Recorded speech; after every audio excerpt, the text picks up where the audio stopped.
Welcome to the Top Order podcast. It's Ashes week again, this time with the women's test match taking place at Trent Bridge. We'll go into that, as well as India's test squad for the West Indies is announced.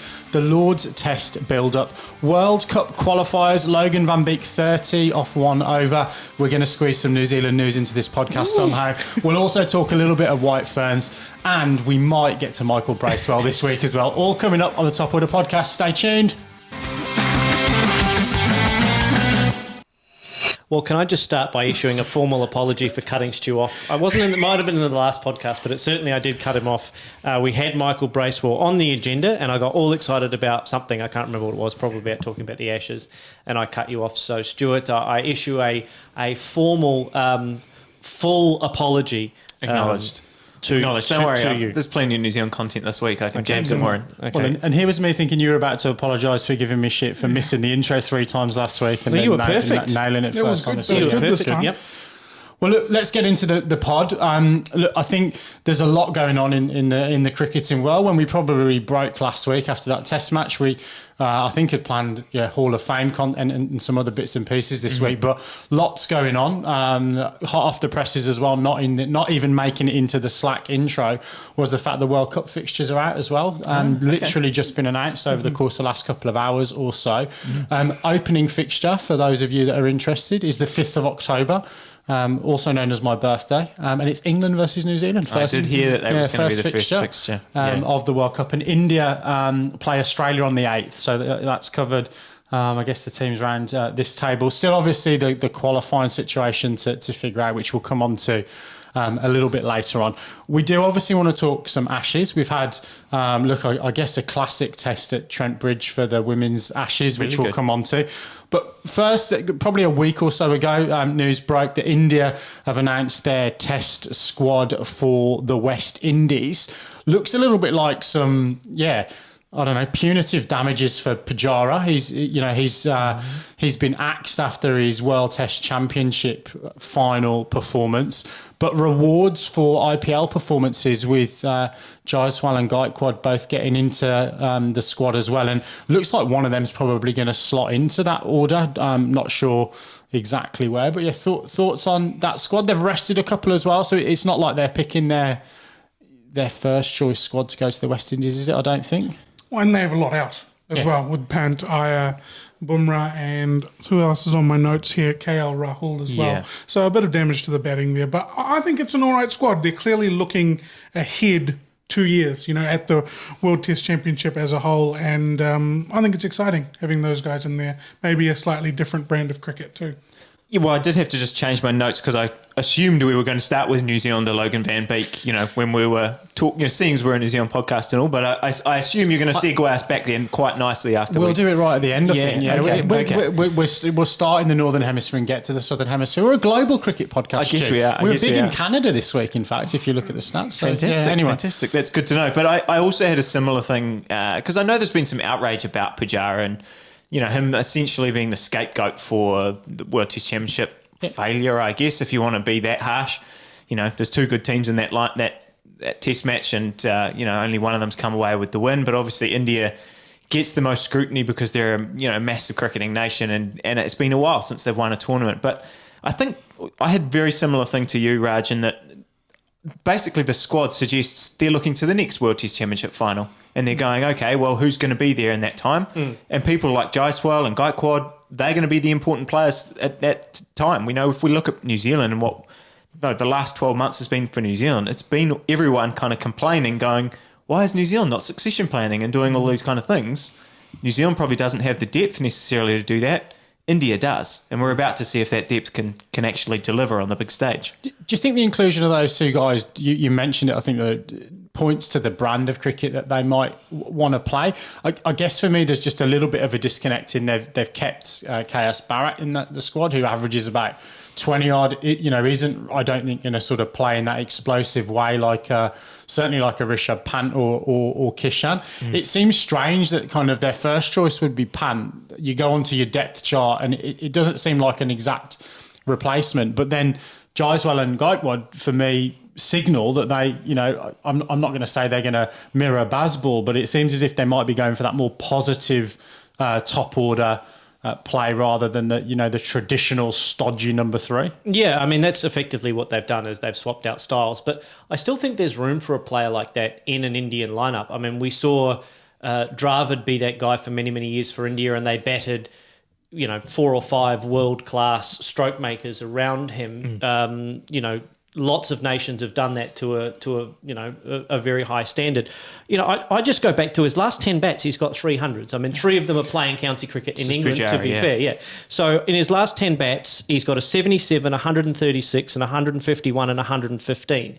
And some non-starts in amongst them. But you bat at 3, sometimes you nick off. So I mean, it's not like he's out of form. And he's got a 50 against Australia in the last series at home. Yes, he didn't make runs in the World Test Championship final, but you're not going to make runs every time. I wonder if India's game plan is set up for them for success if they're going to have 6 guns. All stroke makers and no one to bat around in that top order. But time will tell. We'll see how they go. I think we might be being a little harsh maybe on Jaiswal and Gaikwad because they actually do have really good first-class numbers as well. Jaiswal's he averages 80. I mean, he's early in his Test career, only first-class career, only 15 matches. First-class matches and 26 innings. But, yeah, averaging 80, you can't argue with that. Yeah, I think the next cab's off the rank and you've got, remember, Aya and Rahul sitting on the pine at the moment. I also think that Rahane, even though he did well in the World Test Championship final, I think that he was maybe lucky to escape or miss out on the X here. I think there is a thought process around experience going to the West Indies. He's been named as vice captain, which based on Rohit Sharma's form with injury, may mean that he is a captain at some stage during that Test tour as well. But yeah, I think those guys are well deserving, and their 11 still looks incredibly strong. It does. Even with those injuries. Is Jaiswal left-handed? Forgive me for asking a real dumb question. Yeah. Interesting that Ravi Shastri came out this week and said that he wants 2 left-handers in the top 6 for that India side for the World Cup. So maybe they're looking at one of these guys. Maybe Jaiswal's going to get a run in the West Indies with an eye to the 50-over World Cup later on in the year, having 2 left-handers in the top 6 for India. Watch this space. Cool. Well, look, let's move on from the test, the men's test game at least, and we'll talk some women's cricket and the Ashes test at Trent Bridge. Bordy, look, I don't want to make this a bloody theme of the English summer that we come to you first as the victor. The one thing I just really do want to point out is how impressed I was with Alyssa Healy. Comes out on day 5 that she's actually keeping wicket with a broken finger. 2 broken fingers. A broken finger on each hand is what I was going to finish my sentence, but that's all right. You'll be getting interrupted about Logan Van Beek again later on, and you're unlikely to get Michael Bracewell in. But yeah, broken digit on each hand, I believe. I'll get this the wrong way around now and you can correct me, but index finger on the right hand and ring finger on the left hand. In fact, no, it is the other way around. Struggled to grip the bat, but put a really, really valuable 50 on the board in that second innings. And then I'm just so impressed with the way she keeps, and she really does she looks like her uncle from a keeping perspective.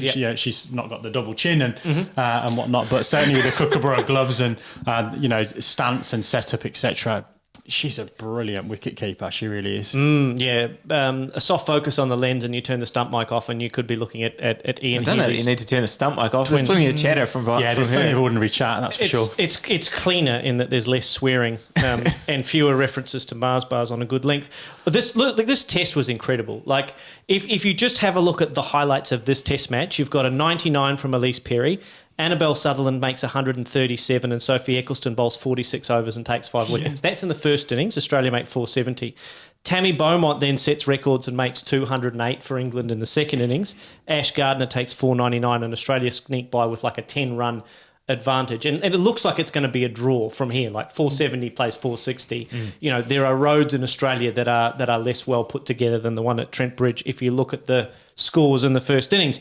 Then Alyssa Healy with 17 broken fingers. On 3 ducks in a row at test level, by the way. She was on a double pair and then goes out and makes 50 off 66. Sophie Ecclestone takes another 5-wicket haul. I think that's 10 for in the match, yeah. Yep. And that, I think, is like, if not best figures for her, then certainly very, very close to it, and one of the best sets of figures for England. And then sort of chasing 268 for victory, which would have been the highest ever chase for the England women. Danny Wyatt makes 54, and Ash Gardner takes 8 for 66 and bowls Australia to victory on the final day. So, like, if you look at entertainment, in the words of Russell Crowe, a.k.a. Marcus Aurelius, a.k.a. a.k.a. Mr. South Sydney, a.k.a. the phone thrower. Have you got this written down, or is that coming from your subconscious? That's coming from my subconscious. I'm in good form tonight. Are you not entertained, everyone? It's fantastic. Absolutely fantastic outcome. And look, they only get to play one test match, but this is the first result in a test match, I think, between Australia and England since 2015. It's also the first time a test match has gone 5 days. Yeah. This is an advertisement for 5-day test cricket. I'm pretty sure it's the first 5-day test they've played as well. Yeah. Historically, they've been 4-day 4 test days, matches, yep, haven't at they? most, So, yep. yeah, look, really good that we got that fifth day in. And Baldy, do you think? So my natural disposition is to be disappointed with England. Is it really? Yeah, we haven't noticed. I always thought coming up against a champion side that we were going to have a real fight in our hands on day 5, and obviously that turned out to be the case in the end, losing by I think 80 odd runs. Yep. But it felt to me as if England did just throw away a little bit of an opportunity. Heather Knight came in and looked like a cat on a hot tin roof. She got I think a slog sweep away for 6. Actually, was her off the mark shot, I think. And then essentially repeated dose and was LB. Nat Siver-Brunt came in. She's tried to smack one from Nottingham to Leicester, and she's got caught. And then even after that, you've got Amy Jones, who got the night watchman or night hawk or whatever you want to call it. Kate Cross, who normally bats down the order, came in and protected Amy Jones and potentially Sophie Ecclestone as well. She had a massive yahoo, got stumped. And as well as Ash Gardner bowled, it wasn't really ragging miles. Few did. The one that got Knight was a few did, really nice. But it wasn't a minefield. No. And she actually got 2 or 3 wickets with the one that just didn't spin and went straight on the stumping, and I think the 2 catches for Healy as well. So the LB, the Aussies have just cornered the market of coming around the wicket. The off spinners coming around the wicket, just following that Nathan Lyon thing that we talked about last week, going around the wicket, pitching it on middle, hitting middle stump.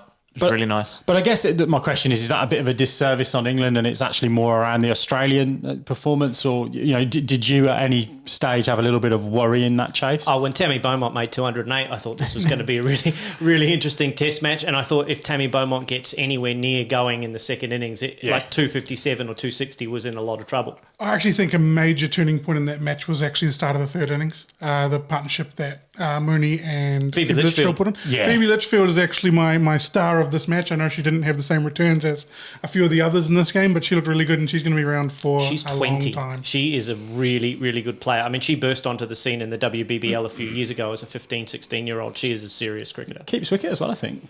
I don't know. Maybe she does. Yeah, I think they were mentioning that leading into that one-day series. They've obviously got Beth Mooney, who's got the gloves as well. But whether, you wouldn't bet against a Healy playing with a broken finger, that's for sure, exactly. leading in. Well, and I think your point about the fact that a lot of those English players seemed very comfortable at the crease. I mean, even I had my notes. I was watching last night, 167 for 7, and Wyatt and Ecclestone are at the crease, and they're actually looking quite comfortable. There's 100 to get, and you're kind of like, well, if they had a couple of boundaries here and kind of get on a roll, it doesn't look like there's any trouble, and they could put this partnership together. You're starting to think, okay, well, last week we just saw, Lyon and Cummins do this, and Same thing. Put on, we could be in for the exact same thing, and then Gardner goes around the wicket, picks up that LBW of Ecclestone, and fell away. But it looked like Test cricket though, didn't it, with a sweeper out and they're just letting them have one, compared to the previous week, where certainly when England had a spinner on, they had everybody in the 10-yard circle, let alone the 30-yard circle. So Bordy, we're leading into 6 white ball games now, so 3 ODIs, 3 T20s, I believe, and I think England have got to win 5 of them. Something like that, yeah. So I think each of the... So it's a 2 points for each of those 2 points games. for the ODIs, and I think 1 for the T20s. So there might only be 2 T20s, I think, maybe, because I think it's out of 12, something like that. It's 12 points on offer, and Australia have taken a 4-0 lead thus far. Can you explain the point situation for all of our viewers and Raj, who doesn't understand the point situation? So in this particular format, Australia versus England for women, it's a multi-format Ashes. So it's 1 test. I think it's 3 ODIs and a couple of T20s. I'm not sure. It might be 2, might be 3. The Test is worth 4 points. Each of the ODIs is worth 2 points, and each of the T20s, I believe, is worth 1 point. And it's, best of 12, I think, in that particular scenario. And I don't know what happens if they finish on 6 each.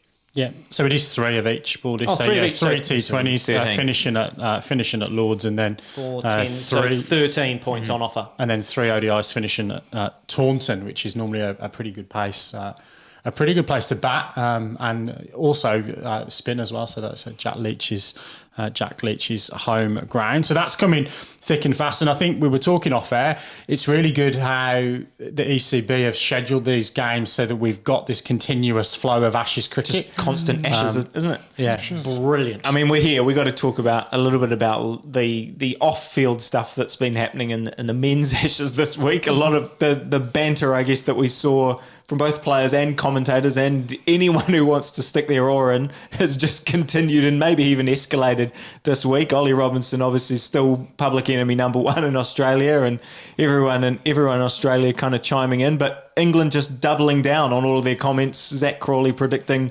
150 run wins, and Ollie Robinson again kind of saying we scared Australia, that we played all the cricket. Baz saying we won. Doesn't matter, we won.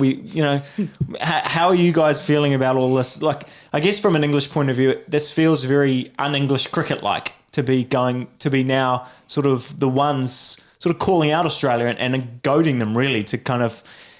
In years past, you'd think, okay, we don't want to upset this Australian team because this Australian team's going to come back even harder next time. Yeah.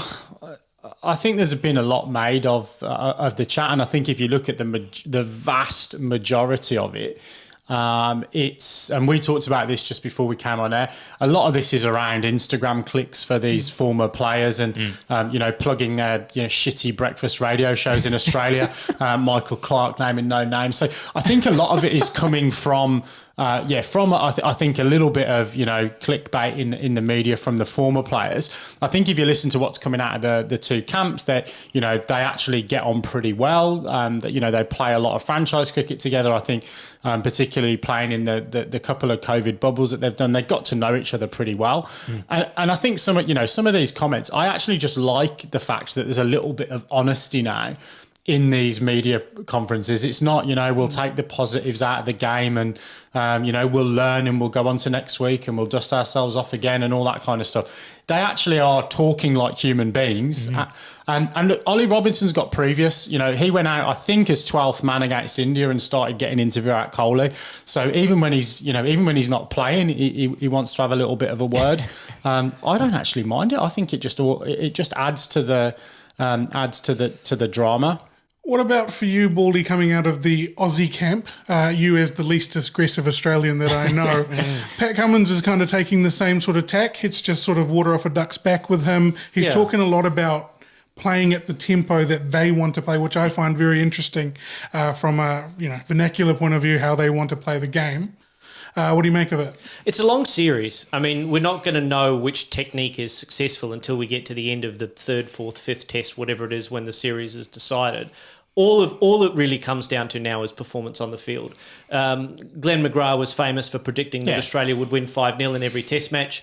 The only difference between the comments that Zak Crawley and Ollie Robinson are making and the ones that Australians have made in the past is, as it is with every comment that you make in the media, can you back it up with performances on the field that ultimately prove the difference between winning and losing? I like that Zak Crawley said we're going to come out and beat Australia by 150. It's a very positive statement to make. Now he's got to back that up with a performance on the field that turns that into a result. Same thing for Ollie Robinson. He can say whatever he wants in the media. If he's good enough to come back and put those performances on the cricket field, you can say whatever you want. And so now it's up to them they've put themselves in the right positive frame of mind. I really like the way that they've gone about it, and so we're going to create a hyper positive mindset around our camp. And you can't argue with Brendan McCullum. If Brendan McCullum says we feel like we won even though we lost, who are we to argue with that? Like, we're not going to be right, because that's how he feels. That's how the team feels. Well, listen to you. You're like the Barney Ronay article that I just read on The Guardian. Fantastic piece of writing, by the way, if anyone wants to have a look at that. But but you can't argue. It's about feeling. You can't argue with that. I mean, the only thing that you can say for certain is what was the result. And so I think we'll look back at that and say, at the end of the series, ultimately what were the results, because that's what really matters in an Ashes series. So a lot of mental jousting we're talking about. Not if you're England, though. The result doesn't matter. Well, It's about it's about entertaining. It's winning. about changing the game, Baldy. Are you not entertained? Second time tonight. I am entertained. There's a lot of mental jousting going on, but there's also talk about the physical stuff. So we've got, test 2 and 3, I think 3 days between. You mentioned it last week that England had opportunity maybe in that first innings to put some overs into the legs of the Australian bowlers, which they didn't take. Pat Cummins talked about it today, bowling or having a longer time between having to bowl 30, 40, 50 overs in an innings. Do you think that has any thought processes around that, or is it all mental jousting? Yeah. I think a lot of it is mental jousting, but I think Australia would look at that situation, I think, probably differently from England would. England would say, we'd do the same again. We want to put more time into the game to be able to try and win it. I think Australia would take a view that if we can grind England down a little bit, particularly if they want to play at a like if they want to put time into the game and we can force them to not do that, that gives Australia a kind of a double-edged advantage, because you're nullifying England's strength as well as keeping them out in the field for a longer period of time, because we're batting for long periods. I think Australia will try and do the same thing again. I don't know if rope-a-doping England for 5 test matches and wearing them out is going to be successful. I will let you get 390 on day one and still win the test. I don't know if that's a success factor, for winning the next 2 out of the 4 tests, but we'll see. But I just, it's fascinating at the moment. Yeah, fascinating stuff. I don't think England will buy into a tactic of attrition at any point. So I think even if they've got Australia in that position, they will be doing what they've said they're going to do, which is they want to take the game forward. So I don't see them going, we want to get another 80 runs here and another 20 overs to make Cummins bowl another 10. Their only question, I think, in their decision-making process is this moving the game forward? I still think we'll be having a conversation that, from my perspective, England moved the game forward in favour of Australia and to their detriment. I still think there was there's plenty of time left in that game. Another 20 or 30 runs, or certainly coming back and batting the next morning, wouldn't have made any difference to the fact that there was a result. But yeah, I think Australia are going to play. At the moment, it looks like a little bit smarter cricket, and reacted, I think, really, really well to what England did. And certainly, yes, time will tell whether that approach of sticking men out on the fence is going to work.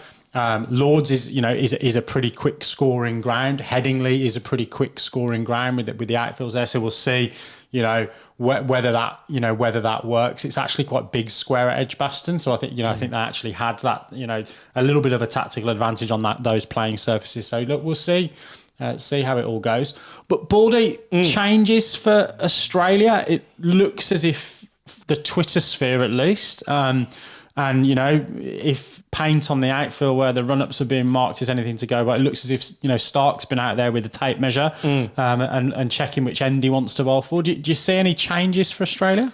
I would consider it. I mean, I don't know. I actually don't know, and I've maybe underprepared for this podcast, but I don't know how Mitchell Stark bowls at Lords in terms of his, he could probably only bowl there 2 or 3 times max, but I don't know how he bowls at Lords. I'd be interesting to see how he deals with the slope and the angle that ground creates for him. I think Australia will consider him very, very strongly. And I've said this in the past that we'll consider someone and then pick Scott Boland. I actually think they'll pick Mitchell Stark for this next Test match. But Mitch Marsh was lining up and marking out his run up on the day of the first Test. So who knows what mind games are going on. I like the idea of having Mitchell Stark at Lords, because if the ball is going to swing and or reverse swing, he's a much better exponent of that than anyone else in the Australian team. I think it's probably fair to say. And he could provide a point of difference where if England are going hard at Australia and we need to shorten them up a little bit, or we need to change up a length and we're not bowling the same kind of ball at England all the time, as Boland and Hazelwood maybe were guilty of doing a little bit, then there is the option to use Stark to vary our attack a little bit more. And it looks like Rehan Ahmed's been brought into the England squad, so we won't kind of go through all the permutations, because by the time this comes out, it'll be very close to time for the toss and things, and we obviously want to leave some time for New Zealand content in this podcast. But I think on the mental jousting side, a question for you guys and maybe for the listeners and viewers watching on, are we going to be able to see this Ian Chappell, Ian Botham thing? Because the highlights of these little clips, trailers that I've seen of where they basically, I had no idea about this feud, but it seems to have been going on for It's been going on since the 50 years or something. 1970s, yeah. Yep. And they just have never talked, and they get locked in this room. Whether it's how staged that is, I'm sure there's a little bit of that, but the trailer that I have seen looked quite spicy, and I would quite like to watch it. So if anyone knows whether I can get some footage of that here in New Zealand, that would be fantastic. Yeah, look, maybe one for the listeners and watchers, Lippy. So yeah, comment if you've got a dodgy stream that you can send Lippy's way, Or a legit one. or a legit one. Just to answer Baldy's question about Stark, he's played one game at Lords, averages 51 Okay. with the ball. So not brilliant. Yeah, and look, I don't think England are going to go with the form book either. Chris Wokes has got a really low average at Lords. Look, Rayan Ahmed is there. I don't think he's a chance to play, if I'm brutally honest. I think if Moeen Ali isn't able to play, I think they'll go with Joe Root's off spin, and that will give them the opportunity to get Mark Wood in. I think that's a good move. I think the only potential worry for England going into that game is Jimmy Anderson apparently hasn't pulled up super well after a heavy outfield and a flat wicket in that first game, and he was obviously coming off the back of a groin injury, so he'd not got the same amount of overs into the legs as Stuart Broad and Ollie Robinson. But yeah, I think if Ali's fit, I think it will be a pretty similar side. The question mark for me will just be whether they can potentially leave out one of the seamers and bring Wood in instead. But yeah, as you said, the toss a little over 24 hours away for that second game. Let's move on, and we're going to talk. We'll finish with New Zealand. Let's go to the ICC. So let's go to the ICC qualifiers. So. I mean, don't worry, I can get plenty of New Zealand content in this well, chat. Yeah, I'm sure you can. And look, as I said off air, Logan Van Beek, I thought it was James Van Der Beek and there was a Dawson's Creek story breaking, but Logan Van Beek in World Cup qualifier for the Netherlands. The stats something incredible. The highest scoring tie. 374. It's been an absolute run fest over there in Zimbabwe. The tied score before the Super Over was 374. Holy shnikes. The scores over there have been absolutely amazing. We'll get to Logan Van Beek in a second, but Zimbabwe's scores. I mean, Zimbabwe has scored 291 for 2 off their 44 overs to beat Nepal, 319 for 4 off 40 overs to beat the Netherlands, and then 268 was enough to beat the West Indies. And then they scored 400 last night against the USA. Zimbabwe, we saw kind of in the T20 World Cup kind of the exciting players they have. Sikandar Raza then obviously got an IPL gig after that. So, very, very exciting for their cricket and to be playing at home. But yeah, I think we've got to start with this Netherlands West Indies stuff. Logan Van Beek and Jason Holder, what a 20 minutes it was for them. Last ball of the game, for anyone who doesn't know, Netherlands were on 374, so needed one run to win the game outright in regulation, I guess. Logan Van Beek chips the ball, tries to hit it over mid-on for the winning runs. Jason Holder dives and catches it, goes to a super over, and then runs in and bowls the super over, and Logan Van Beek takes him for 30 off the over. And it's just game over after that. Amazing stuff, because I think if you're Logan Van Beek at that point, you're thinking, oh no, here was my chance to win this game, be the hero, because he'd scored, I think, 28 off 14 or something. And 1 for 77 with the ball. Yes, which probably in those conditions is actually not too bad. But yeah, amazing hitting and awesome stuff. Yes. It was good. I haven't seen the highlights of the actual regulation time, but I've watched the super over stuff. Incredible hitting, but I must say the boundary on the leg side didn't look like it was the MCG. It looked a bit shorter. No. Like I said, they've all just been roads over there. Yeah, last night I was watching the Zimbabwe innings. Kind of had the Spark Sport, the sort of final. Maybe this was the final game that was going to be on Spark Sport, the women's test last night, women's Ashes, and then had on the TV had Zimbabwe just flying it to all parts. Yeah, it's just amazing how many runs they're scoring, and I guess there's a few different areas we could go. I think the biggest thing I want to say is that West Indies are just about toast. They're not going to make this World Cup final. Basically, for the Super Six is now decided. I think there's some games overnight to decide who the points go through, who's going to take the most points. Scotland and Sri Lanka, I think, is probably the biggest game in that sense about who's going to, take the points over. They might even be playing right now, are they? Yeah. They are playing now. And the winner will take through 4 points. Yes. But basically, Zimbabwe, West Indies are going through to the Super Six with 0 points. They need to win every game. Yeah, they're going to have to win every game and hope that the teams that are going in there with 4, which is going to be Zimbabwe, it's going to be the winner of Sri Lanka or Scotland, and now even the Netherlands are going to be taking some points through as well. I just think they've got it feels like the West Indies are gone, and I don't know, that's... And the outcome of the Super Six is top 2 go through. Top 2 go through. Right, top so 2 play in the final. or top anything. 2 play in the final. Yep. But they're both through. But they're both through. They're both through. Right. There's no semis. There's no You have to carry those points through. So it's really challenging. All to be And done. Ireland gone as well? Ireland are done. Ireland have been they're terrible. toast, yeah. They've been terrible. They lost all 3 games so far in this tournament. They've lost to Oman. Yeah. Because Oman made it through to the Super Sixes. And they're playing the UAE for basically the wooden spoon at the moment. 100 for 1. Which has got to be incredibly disappointing for them. And we talked about it last. They've had some challenges. They haven't quite been the team that they were a few years ago when they had, I guess probably the team that we fondly remember is with the O'Briens and all those kind of guys. But yeah, I think the biggest thing there is that their players haven't been playing county cricket. It's got to have had a massive effect on preparation. On preparation, yeah. So in the Netherlands, but the Netherlands have got 6 or 7 guys out, and they're all playing county cricket at the moment. We giving some more New Zealanders a shout out. Tasia Nidamanuru, who's played a lot of club cricket here in Auckland, scored 100, and Max O'Dowd, 30 odd at the top of the order. Those guys kind of set that innings up for Logan to finish at the end. So from a West Indies perspective, to anyone here at the panel, where does this put them looking forward to their future? Well, this is something I was contemplating in the drive on the way over. I think it can go one of 2 ways. I'm not going to be surprising anyone to say it could go one of 2 ways here for the West Indies. On the fence here. No. I am really concerned that this could be the beginning of the end of the West Indies. I don't think it's the thing is I don't think it's the beginning. They've been pretty poor at at ICC tournaments for a little while. They just about missed out on qualification for the last one. They only just kind of snuck in there. Didn't play very well in those tournaments. They got knocked out, and was it one of the T20 World Cups? They got knocked out. The last couple of T20 World Cups, they got knocked out in sort of that little qualifying stage beforehand. Yeah, they've been bad, I guess you could say, if in comparison to what we expect from them for a little while. And the problem, I think, is not so much with their performances, like did they win tournaments and all those kinds of things.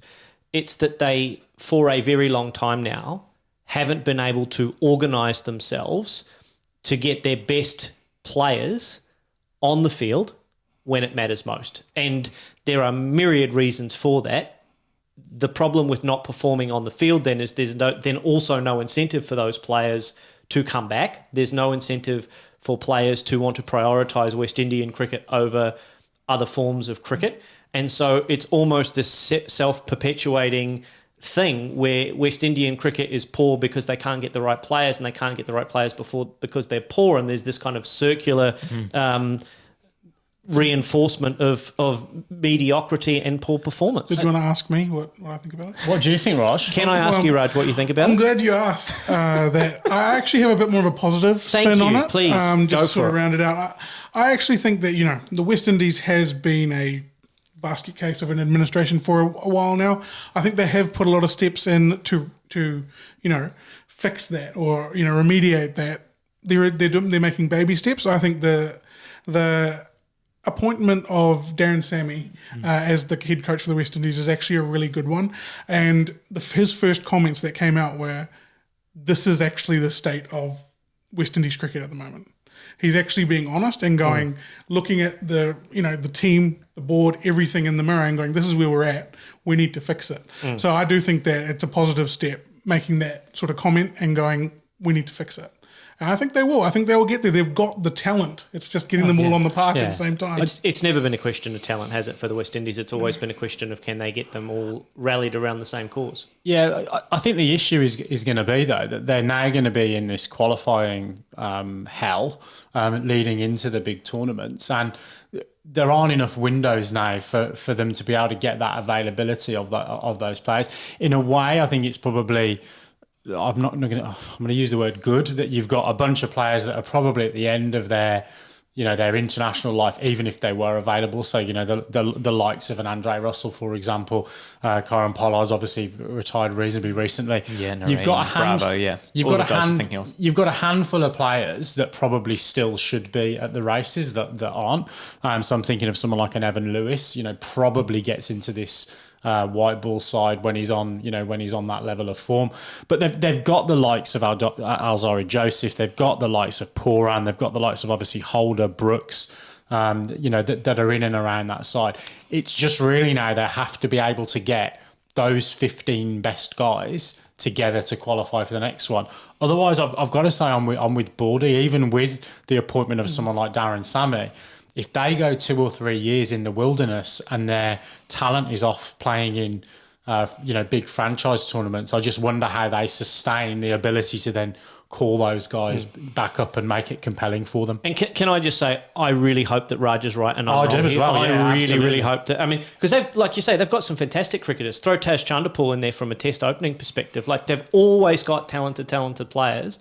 I just hope that Darren Sammy or someone like him, if it's not him, then someone like him is a catalyst for, we've kind of reached the nadirs that we can get to. We can't get much lower. You've said that about the West Indies already. I hope that I'm wrong. 6 months ago. I hope that I'm wrong. But they're riding the crest of a slump at the moment, it must be said. But at the end of the day, they're a test-playing nation, compared to the other nations that are in here, that they're a test-playing nation that will have the opportunity to pull themselves out of this, as you're saying, Baldy, but they got to do the work. But I think the positive for them is that then the Super League that we've had, this Cricket World Cup Super League, is actually now done. That little trophy finishes in New Zealand's cabinet. But then, now we're going back to 14 teams for the next World Cup. In a way, watching this tournament, it feels a shame we're not having 14. I love the 10-team format. I think you do end up with, as just a tournament on its own, I think you end up with the best kind of team wins and it feels like a real campaign. I think I've talked about that in the past about how I just love the World Cup, because the ODI World Cup, because you get that length of time with your squad and you play all these games and stuff. But yeah, they're going to be going back to the 14-team setup next time with groups and all the rest of it. With groups and it means that I think it's in South Africa and Zimbabwe. So South Africa and Zimbabwe will qualify automatically. Then the top 8 sides by ranking, which may or may not be the West Indies at that point. We just named all these sides that are actually starting to play well, and we're seeing the US and seeing Oman and all these other sides starting to kind of punch up a little bit. I mean, it's still going to be a challenge for them in the way that it's a challenge for Ireland and all these other squads. But yeah, I do think the 14-team World Cup is going to then be a benefit to them, because they'll be sort of back in that mix without having to look at those hard questions. But yeah, like you say, hopefully they're being asked anyway. Well, and for the third time on the podcast, 374 versus 374, it's they've certainly entertained us. It's been very entertaining, that's for sure. Let's move on and wrap up the podcast with some New Zealand news. I know that we've, ironically, Lippy, listener and viewer figures going up as we've not covered New Zealand cricket over the course of the last 2 or 3 weeks. I think that's just down to all the fantastic work you've been doing in the studio, YouTube studio. Okay. So we've got a little bit on the White Ferns, and then also I think want to talk a little bit about Michael Bracewell. Also see Kane Williamson as well as said, teasing us that he's taking it a day at a time or a week at a time and could potentially make it to the World Cup, or is that just a little bit of psychological motivation so he can get into the gym? I think he's just teasing us, to be fair. Yeah, He did sort of say, yeah, I saw the little clip that the Black Caps put on their social, I did, little thing that popped up on Instagram, and I thought, oh, hell, here we go. Here's Kane popping up, and he's at the gym, and he's looking good, and he's just been down to the nets and all this kind of stuff. And I started having all those thoughts that you're saying, and then, then he talks, and then you read interviews that he's given over the past couple of days. It must have been a media day for him. He's given interviews with News Hub and a few other people, and he definitely says it would be very close to, it would be on the real early end of the recovery phase. Talks about how there's a very clear pattern on what you need to do in terms of recovery for ACL injuries and all that kind of stuff. What I did like about all the stuff he was saying is that he talked about how he wants to play for a reasonable amount of time after it's not just about trying to make the World Cup. It's obviously he's thinking about his future, and I don't think there were huge questions around how much longer does he have, but I think there were. You always kind of think, okay, like he's achieved a lot in the game. How much longer does he want to go for? And, will he be around for these next kind of cycles? And hopefully from that conversation, it seems like he will be, because in the same way that we've talked about with Joe Root, his batting's just seemed to have gone to another level since he's, stepped back from the captaincy. So, yeah, very, very encouraging, I think, from a lot of points of view, but he's not going to be there for the World Cup. I would be absolutely stunned. Mentor. On the sideline with the earpiece. Well, we'll be there with the earpiece and the guitar. Maybe you'll write a song that you can. I hope so. You can I hope so. Sticking with injury, Michael Bracewell. So we did tease that a little bit last week. What does that mean for New Zealand's World Cup squad, I guess, and the makeup? Yeah, I don't know. What do you think, Raj? Because I think, anyone who doesn't know, obviously this is, it happened a few weeks ago, but ruptured his Achilles at the Blasts. I think he's had surgery already, and he's out for 6 months, which. Yeah, they've been very clear that does rule him out for the World Cup. They're not even thinking about it. It might rule him out for the whole New Zealand summer. We'll see, I guess, coming back. But my first thought when that happened was just that it really sucks for him, because he's someone, regardless of what you think of his position in the New Zealand squad and how he's sort of he has become a really valuable member of that squad, sort of balancing it out as the all rounder. But he's someone who's over 30 and going into he's made international cricket late in his career. He might not get another ODI World Cup, and he was going to play a big role in India. Those crowds will be amazing. It would have been an awesome tournament to be at. Like we just said, it's a 10-team tournament. You're going to play a lot of games. He would have had a lot of games under the bright lights. He's already scored 140 odd against India in those conditions. So it kind of just sucks from a personal point of view. But what do you think it's going to do to the balance of our squad? Yeah, that's the key word, isn't it? Balance is going to be a bit of an issue, definitely in the subcontinent.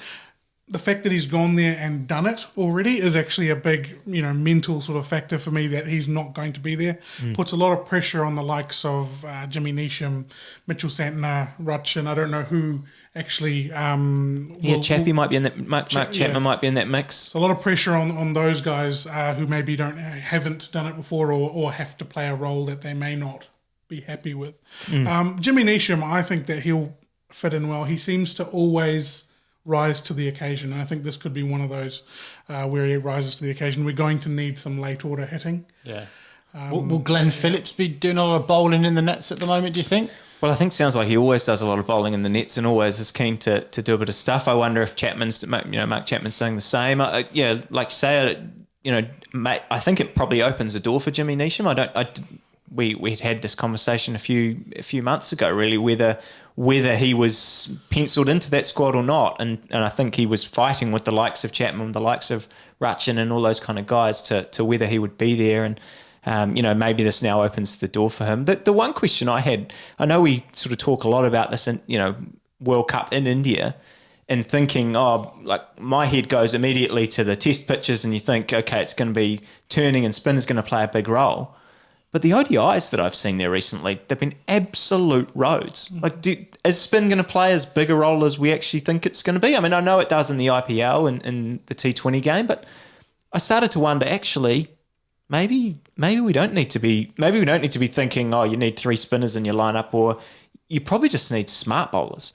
in the likes of, bowlers that can bowl cutters, and, maybe that brings someone like Daryl Mitchell into this situation. I don't know. It'll be very interesting. But yeah, like from around the table, is this wishful thinking now that a spinner's been ruled out? Or are we automatically going to put another spinner? Does it mean Ish comes into the lineup? Or actually are these pitches going to be a lot flatter than we realise? Yeah, look, I think it's a really interesting question, and I think the way ODI cricket is going, it's more around, you don't necessarily see as much of that build phase now in the middle of the innings. You see teams actually continue to chase wickets and continue to go with the bat as well. I think obviously because of the way that T20s enabled you to sort of, continue to utilise those resources. So for me, the biggest challenge for New Zealand is going to be to get some variety into that attack. You've got a lot of similar pace right arm seamers. You've obviously got Bolt as your left arm option, but then you've tried some others. Milne, I think, will be important. Lockie potentially will be important. One of those two. I think one of those two fighting for a spot, and you've got Southey and Henry fighting. Working a point on of difference. So I think it's really just around how do you replace the plan that you will now need to enact, rather than necessarily the cattle.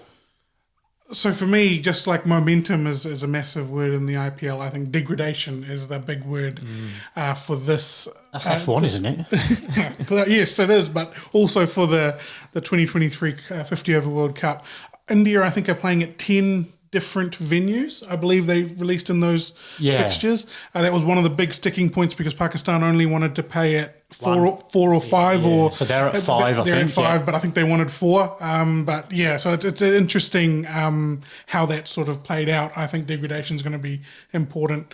It's how quickly pitches degrade and real challenge for New Zealand to be able to put together a squad that's got depth across different bowling options. Can New Zealand produce a world-class fifth bowling option in 3 or 4 different sets of conditions, which is probably what we're going to look at facing in India. We've seen it in the IPL. Different wickets behave slightly differently and force squads to throw different options out game by game and even, matchup by matchup. So I think that's going to be New Zealand's real challenge is they'll find some good players to go into that World Cup squad, some great players. But are they going to be able to find enough different looks to throw at oppositions for that fifth bowling option to give them 2, maybe even 3 different options each game that suit the conditions that they're going to be playing in? Yeah, it's a good point about the options. I think that's going to be crucial. And I mean, I guess just rounding up the New Zealand stuff, the White Ferns playing Sri Lanka right now. I don't know if you guys want to actually check the score. I think the game. I was looking at it. The game actually has very recently started. I think it was about to New Zealand was batting first. 64 for 1.